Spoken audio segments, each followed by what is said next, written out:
ভারতে পশ্চিমবঙ্গের একটি পূজা মণ্ডপকে ঘিরে সামাজিক যোগাযোগ মাধ্যমে নতুন বিতর্কের সৃষ্টি হয়েছে। সেখানে অসুর রূপে ফুটিয়ে তোলা হয়েছে বাংলাদেশের অন্তর্বর্তীকালীন সরকারের প্রধান উপদেষ্টা ডক্টর ইউনূসের মুখাবয়ব।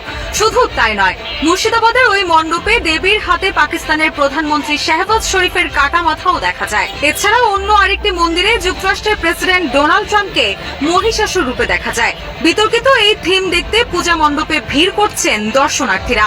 একই সঙ্গে ক্ষোভ প্রকাশ করে তারা বলছেন এটি সীমা লঙ্ঘন। এদিকে পূজা আয়োজকদের দাবি এটি দেশের শত্রুদের বিনাশের প্রতীক উপস্থাপনা। তারা জানায় এটি একটি কাকতালীয় ঘটনা। তাদের চেষ্টা ছিল মূলত দেশের অখণ্ডতা ও একতা রক্ষায় নারী শক্তির যে অবদান রয়েছে তা ফুটিয়ে তোলা।